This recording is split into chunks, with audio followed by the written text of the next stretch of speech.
実写 BL に無夫婦なシーンって必要だと思いますか？先日この質問でアンケートを取ってみたんですが、正直に言うと結果がかなり意外でした。こんにちは、K です。アンケートに回答してくださった皆さん、ありがとうございました。まだの方も今からでも参加できます。私自身ピュアキュン作品も大好きなんですが、役者さんの本気がすごすぎて思わずニヤニヤしてしまう、そんな神演出がある作品にもやっぱり抗えない魅力を感じてしまいます。だからこそ皆さんが実写 BL をどう見ているのかが気になって、今回このアンケートを設置しました。今回のアンケートは私のチャンネルを見てくださっている方がコメントよりも気軽に、でも少し考えた上で投票してくださった結果だと思っています。もちろん実際にはもっといろいろな意見があるはずです。結果を見てみると、これは一番多くなるだろうなと思っていた選択肢は予想通りでした。ただそれ以外が思っていたほど割れなかった、そこが私にとっては一番意外だった点です。今日はこのアンケート結果を見ながら、なぜこういう結果になったのか、実写 BL を見ている人たちの背景って実はこんなに違うんじゃないかという話を、最近始まったドラマの感想や過去の作品例も交えながら話したいと思います。まずアンケートの結果から見ていきます。投票してくださったのはこの時点で124票でした。質問は、実写 BL に無夫婦なシーンって必要だと思いますか？選択肢は、絶対にいる、役者の本気と熱量を感じたい、ストーリー上必要ならいる、自然な流れなら最高、どちらかといえば不要、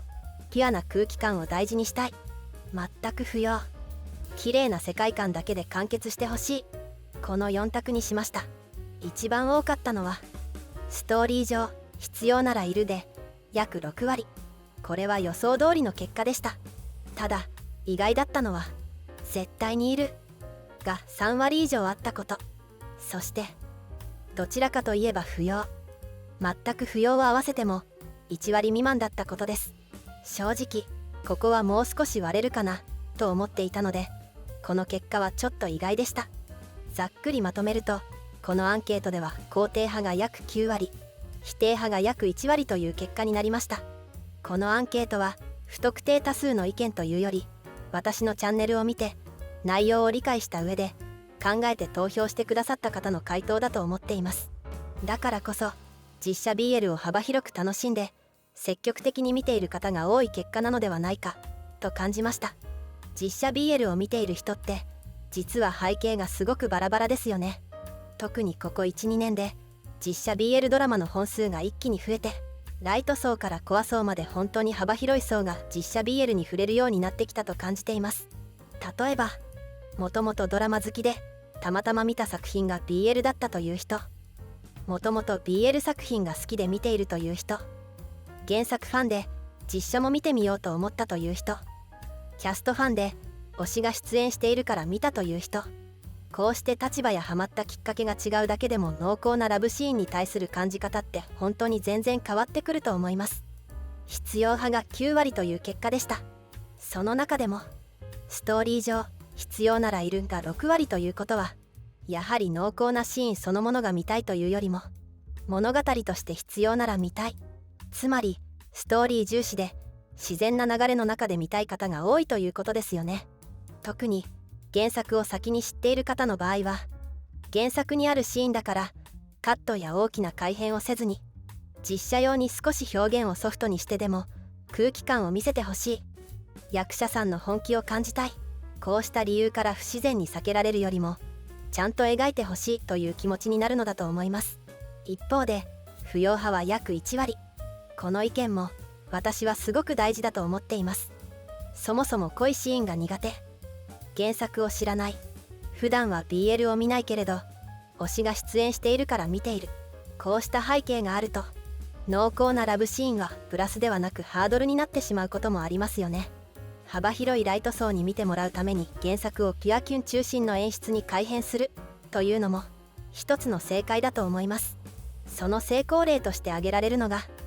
40までにしたい10のことや被写界深度。一方で原作ファンが少し物足りなかった、正直期待と違ったと感じてしまうことがあったとしても、それはそれでまた一つの正解なのではないでしょうか。見る人の背景によって受け取り方が違うのはごく自然なことですよね。ここで私自身の立ち位置も少しだけ話しておくと、私はもともと BL 小説から入って、そこから BLCD にはまり、近年は多少漫画も広く浅く読むようになりました。正直に言うと、当初は実写ドラマがあまり得意ではなくて、しばらくはほとんど見ていなかったんです。でもここ 1,2 年で実写 BL ドラマのクオリティがぐっと上がって、気づいたらかなりの本数を見るようになっていました。もちろんその中でもどうしてもハマらない作品はありますし、原作との違いが気になるもの、気にならないもの、キャストの芝居が気になるもの、気にならないもの、原作のイメージと合う、合わない、原作を知っている上で楽しめるものから、原作を知らないからこそ楽しめるものまでいろいろあります。でもそれって漫画や小説、実写といった表現方法の違いや、見る人の背景や入り口が違えば感じ方が違うのは当然ですよね。それぞれの楽しみ方があっていいと思っています。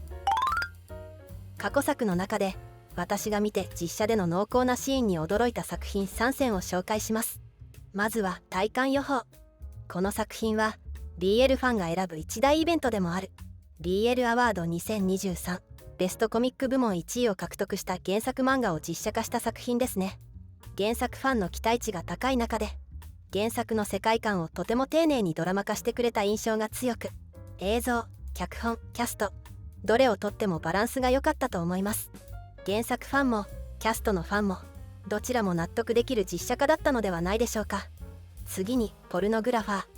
この作品はたまたまテレビをつけたら放送されていたという出会いでした。原作を知っていた身としては正直かなり驚きましたね。原作の空気感をそのままに、役者さんたちの体当たりの芝居がとにかく印象的で、シリーズを通して映画化までされたのも納得の作品です。かなり攻めた表現も多く、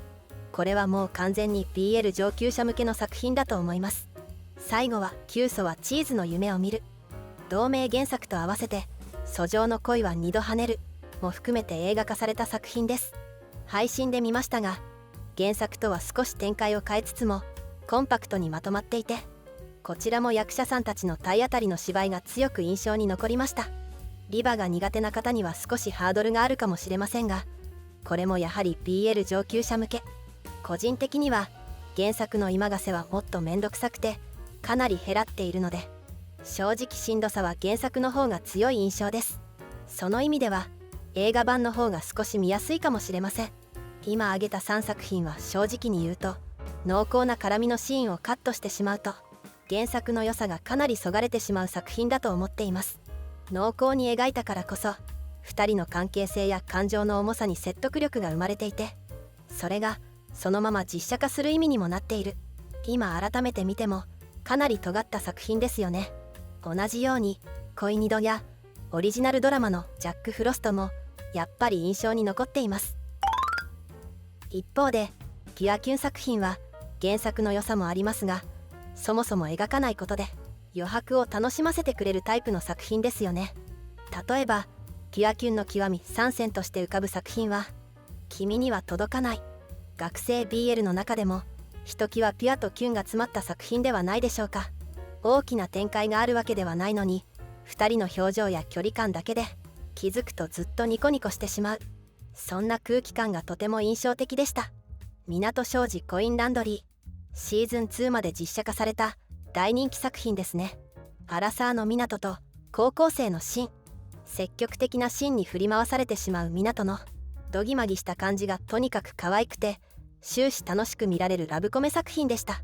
キュンキュンしてしまうシーンも多く、年の差 BL の魅力をしっかり味わえる作品だと思います。30歳まで童貞だと魔法使いになれるらしい、通称チェリ魔法。このドラマは私が BL だと知らずにキャスト目的で見始めた作品でした。でも1話から一気に引き込まれてしまって、気づけば完全にハマっていました。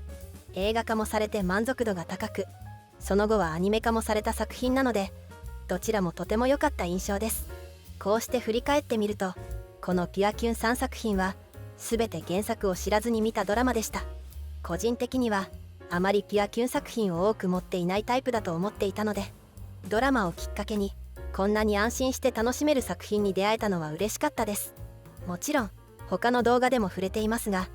原作をピュアキュン寄りに改編した40までにしたい10のことや小説原作の週中もキャスト含めてやっぱり良かったですよね。こうしたピュアキュンの極み作品は BL 初心者の方にもおすすめしやすい作品ではないでしょうか。新ドラマの放送も始まっていますね。まずは親友の同棲してにって言うまで。これはもうピュアキュン必至の作品で、1話を見て思わずニコニコしてしまいました。キャスト2人がとにかくいい。特に印象に残ったのが原作にはないシーン。大学を卒業して湊が北海道へ行く日、2人が同居していた部屋を出る時に湊が航を抱きしめるシーン。あそこはもう完全にキュンとしてしまう瞬間でしたよね。原作の世界観を大切にしつつ実写ならではの表現も加えられていて、個人的にはとても満足感の高いスタートでした。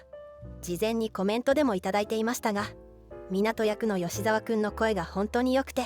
航役の雨宮くんの少し幼さの残る可愛さも原作のイメージにぴったりだと思います。1話のラストで湊が航に同棲してと持ちかけて終わりましたね。ここからというまでの2人を一緒に見守っていきましょう。そしてもう一つがコスメティックプレイラバーシーズン2。前作では2人の濃厚なシーンにドキドキした方も多かったと思いますが、シーズン2ではその空気感がさらに洗練された印象でした。1話を見ただけでも期待値がぐっと上がりましたよね。2人でいる時の甘々な空気と仕事中のキリッとした表情、そのギャップがとても良くて色気もさらに増している感じがします。濃厚なシーンへの期待はもちろんですが、物語としての深みも増していきそうで、引き続き楽しみな作品だと思っています。今回のアンケート結果を見ていて、もう一つ聞いてみたいなと思ったことがあります。それは皆さんが実写 BL と原作をどう行き来しているのかということ。実写から入る人と原作から入る人では同じ作品を見ていても見え方や受け取り方ってかなり違う気がしていて、そこで次は実写のみ、実写から原作、原作から実写、原作のみでたまに実写、この4択でまたアンケートを取ってみようと思います。アンケートは概要欄のリンクもしくはチャンネルトップの投稿から参加していただけます。よろしければ皆さんが実写ドラマにハマったきっかけや思わず原作を買ってしまった作品、原作ファンとして実写化が成功したと感じた作品なども自由にコメントで教えてください。引き続き楽しい BL 生活を。それではまた次の動画でお会いしましょう。